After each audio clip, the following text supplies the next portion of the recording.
दोस्तों, आज हम जानेंगे जबलपुर डिस्ट्रिक्ट के बारे में कुछ रोचक बातें। जबलपुर शहर मध्य प्रदेश राज्य के बीचों बीच बसा एक बहुत ही सुंदर शहर है। यह शहर नर्मदा नदी के उत्तर में निचली पहाड़ियों से घिरे चट्टानी बेसिन में झीलों और मंदिरों के बीच में स्थित है। जबलपुर शहर 10,160 स्क्वायर किलोमीटर के एरिया में फैला हुआ है। इस शहर की कुल जनसंख्या लगभग 20 लाख से ज़्यादा है।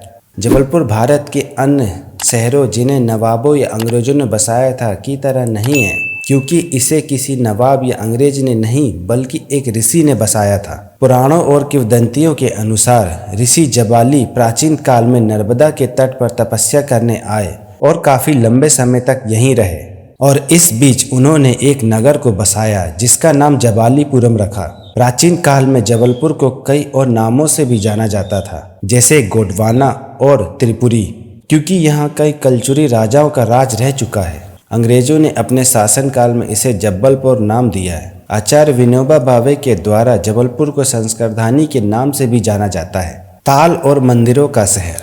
कहते हैं गोंड राजाओं ने अपने समय में यहाँ कई ताल और मंदिर बनाए, जिनमें से कुछ ताल अभी भी बाकी हैं। ऐसा कहा जाता है कि जबलपुर में 52 प्राचीन ताल तलैये हैं, जैसे आधार ताल, रानी ताल, हनुमान ताल, फूटा ताल, हाथी ताल, सुपा ताल, देवताल आदि। यहाँ मंदिरों का भी एक अलग ही रूप देखने मिलता है। पिछनहारी मंदिर, 64 जोगनी मंदिर, बड़ा हनुमान जी का मंदिर यहाँ के कुछ मुख्य मंदिरों में शामिल है। वहीं घूमने फिरने वालों के लिए कई नए पुराने बाजार भी हैं, जैसे घंटा घर के आसपास का मार्केट, बड़ा फुआरा मार्केट, सदर बाजार, गोल बाजार, जिसमें घुसने और निकलने के लिए कई रास्ते हैं जो शहर के एक कोने से दूसरे कोने तक पहुंचा सकते हैं। मदन महल किला। जबलपुर मध्य प्रदेश में मदन महल किला उन शासकों के जीवन की गवाही के रूप में खड़ा है जिन्होंने 11वीं शताब्दी ईस्वी में अच्छी संख्या में जबलपुर पर शासन किया। शहर से कुछ किलोमीटर दूर एक पहाड़ी पर स्थित मदन महल किला राजा मदन सिंह द्वारा बनाया गया था। किले का संबंध राजा की माता रानी दुर्गावती से भी है, जिन्होंने स्वतंत्रता संग्राम में अंग्रेजों के खिलाफ स्वतंत्रता की लड़ाई लड़ी थी। राजा मदन सिंह उस समय के एक बहादुर गोंड शासक थे। Balancing rock. जबलपुर में ये एक खास जगह है जहां पत्थरों के बीच बना संतुलन किसी आश्चर्य से कम नहीं है। यह जगह बैलेंसिंग रॉक के नाम से प्रसिद्ध है। ये पत्थर किसी भूवैज्ञानिक आश्चर्य से कम नहीं। यह चट्टान केवल थोड़ा सा स्पर्श करके विशाल और आधार चट्टान पर संतुलन बनाती हैं। फिर भी ये आश्चर्यजनक है कि 6.5 की तीव्रता के भूकंप में भी बैलेंसिंग रॉक बच गया। कहा जाता है कि इस चट्टान के संतुलन को बिगाड़ना असंभव है। भेड़ाघाट और धुआंधार जलप्रपात।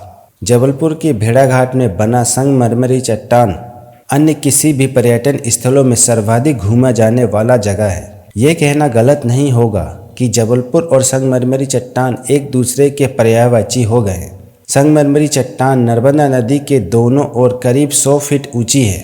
भेड़ाघाट का वातावरण भी बेहद शांत रहता है। इस जगह को मार्बल रॉक के नाम से भी जाना जाता है। भेड़ाघाट से कुछ दूरी पर धुआंधार जलप्रपात जबलपुर ही नहीं बल्कि पूरे मध्य प्रदेश का एक महत्वपूर्ण पर्यटन स्थल है। 10 मीटर की ऊंचाई से गिरने वाले इस प्रपात की छटा अनुपम है। इसकी उत्पत्ति नर्मदा नदी से होती है। यह प्रपात जब बड़ी धारा के साथ गिरती है तो पानी के गिरने की आवाज़ काफ़ी दूर से सुनाई देती है।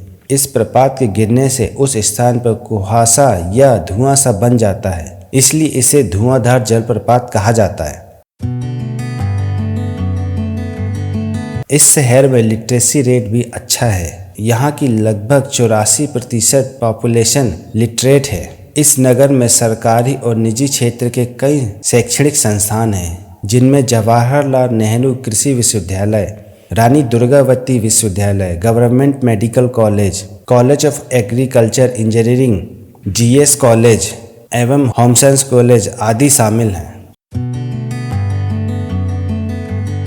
अगर आप इस शहर में खाने पीने की जगह ढूंढ रहे हैं तो रसल चौक, सदर चौपाटी, सिविक सेंटर चौपाटी का स्वाद ले सकते हैं। और अगर आप मीठे के शौकीन हैं तो नोदरा ब्रिज के मार्केट में जाके अपनी टेस्ट को खुश कर सकते हैं। और इन सब के बाद अगर आपका भक्ति रस में डूबने का मन करे तो आप ग्वारी घाट जा सकते हैं, जहां हर शाम नर्मदा माँ की आरती होती है। यातायात और परिवहन।